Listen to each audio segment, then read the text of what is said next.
What's good? Will Freeman, RevolutionaryLifestyleDesign.com, Part 2, How to Understand Your Persona. If you haven't watched Part 1, I highly recommend it. Basically, it shows you how your persona was developed, how you took that into your teenage years, how persona is the Greek word for actor's mask, and it's not the real you, how you use that to move into the corporate world and the persona there, and how persona is created and shown in sort of celebrity culture, and then the mistakes that some guys make of identifying with, confusing themselves with their character and not accepting their shadow self. So if you haven't watched that, check it out. Also check out the article over at RevolutionaryLifestyleDesign.com. So without further ado, with your understanding of the persona that we covered in Part 1, I want to show you how to make your persona work for you, okay? The first thing that you need to understand is that the persona is necessary, okay? So if you watch Part 1, you can see clearly now. You see it's easy to see that the world is the theater. Everyone is wearing their persona, or from the Greek word, actor's mask, and playing their parts. And that's all fine and good. But insight does not remove you from the game. This is a mistake that a lot of intellectual or high IQ guys make, is they think that, well, I'm smart, I can see through the game or the matrix or whatever you want to call it, and I don't have to get involved, or I'm above it, right? That's what a lot of guys think, I'm above it. It's not true. Having a persona is necessary if you want to build a business, or get a girlfriend, or make money, or have friends, or even just rent an apartment and not sleep on the street, okay? If you don't care about money or shelter or your health, then you can act any way you want. But for the rest of us, it's all a necessary part of the game of life. And everywhere you go, you're going to be judged on your skill as an actor in the game of life, okay? From job interviews to dates to parties to wherever you go, you're going to be judged on your successes, also on your failures. And if you want the good things in life, you have to play for them. That's just the reality, okay? So the persona is necessary. You also have to make sure that you don't confuse yourself with your character, okay? Until you get your own business together, you might have to play a character at work. Remember that this is your persona. You are not a TPS report filling automaton. You don't live to create marketing initiatives. You work because you need the resources, and hopefully instead is what you do is you play as much in the corporate world as you have to get the skills and the cash you need to thrive on your own. That's what I did. I learned how to sell. I stacked a bunch of money, built this business on the side, and got the fuck out of there. If you want to see how to do that, check out my book, How to Sell. Next point is accepting your shadow self, okay? It's not enough not to just not confuse yourself with your character. You also have to accept your shadow self, which is what we covered in Part 1. It's a term from the psychologist Carl Jung, and it means the part of yourself that is there but you don't acknowledge it. It's always in denial. Oh, that goes over here. That's not really me. Okay. Now, you don't have to make your shadow self public. You don't have to go around saying everything that you think and you feel. In fact, that's not a smart thing to do in regards to your persona. You don't owe the public that, but you owe it to yourself to accept your socially unapproved thoughts and feelings, okay? Suppressing and denying your desires isn't healthy. It's unhealthy, okay? It is okay to want to fuck a lot of girls, all right? And it's okay to act on that. It's also okay to acknowledge your desire, but not indulge it, especially if you're in a monogamous relationship.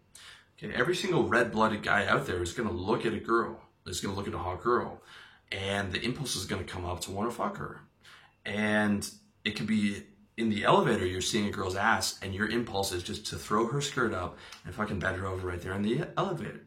And if you're telling me you haven't had a thought like that, you are a liar. Okay, any guy who doesn't admit to that is a liar. Now, the impulse can come up, but you don't have to act on it, right? Okay?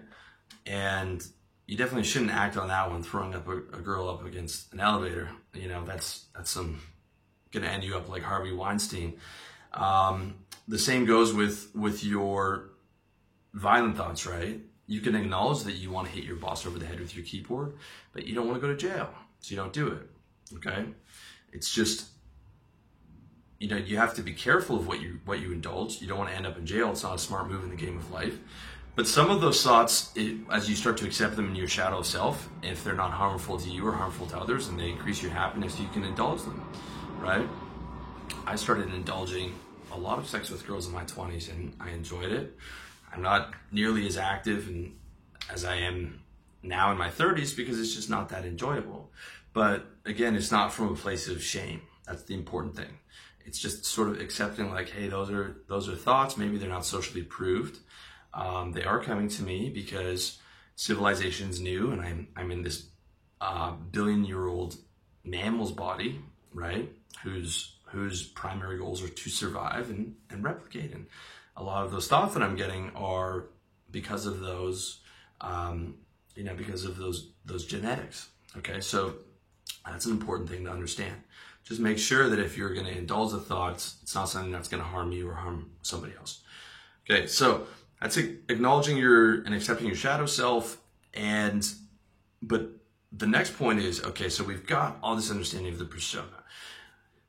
We know that the persona is necessary. We're not confusing our character with ourselves, and we're accepting our shadow self. So now what you do is, the most logical thing is just to create the persona that's the absolute best for you.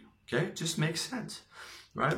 I see so many guys walking around with a scowl, and they're not smiling, and the style's not there, and it's like, with so many things in life dependent on your persona or your character or your avatar in the game of life, it's insane to me that guys won't create the best persona for themselves. It's really so bizarre. They'll work 40 or 50 hours a day at work, and they'll try and shave every inch in their business, but they won't maximize, one of the most important things for being able to survive and get the good things in life, right? This character, this avatar, okay? Since having a persona is necessary, it only makes sense to build the best one for yourself, okay? In the same that you would in a video game. In the video game, you create the best attributes for your avatar. In the game of life, you create the best attributes for the persona, for yourself that you're showing to the world, okay? The good thing is that the persona is incredibly adaptable. In fact, the entire personal development industry is built around creating a better persona for you. Hence the name, personal development or persona development. Okay, that's what this is.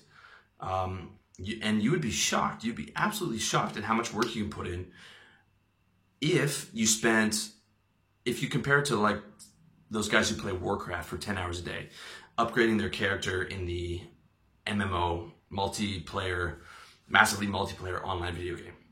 Spending 10 hours a day upgrading their avatar in Warcraft and doing missions and doing all these things.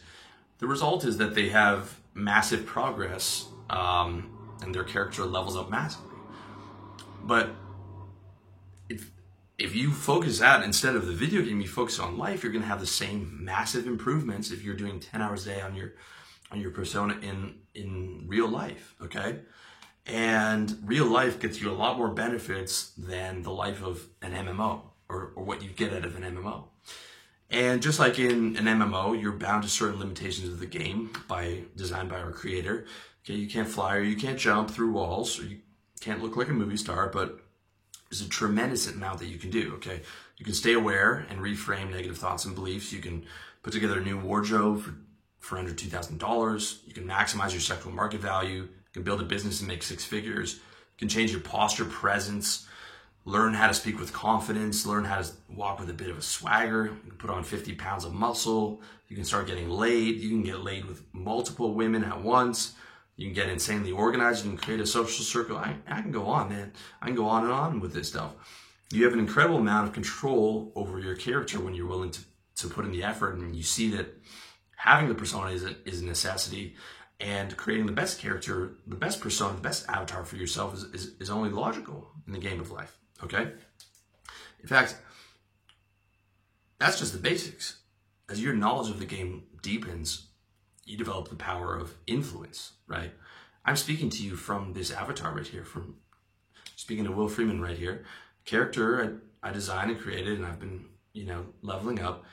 That this pays for my life. I make a living off my persona, off the expression of my will, and when you understand the game at a deep level, and you get to understand it at a deeper level, you have the power to do the same, and you have the power to create positive realities, not just for yourself, but for others, right?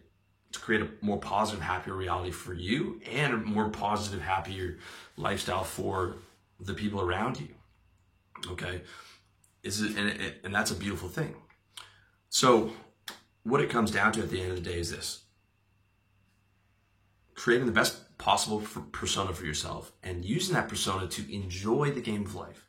When you take on the frame of playing the game of life, living becomes much more fun. That's why I use it so often with you guys. I use that frame, okay, or that map. Now, it might, again, it's just a mental map, okay, and the map is not the territory, but it's a very useful map for navigating your way through life.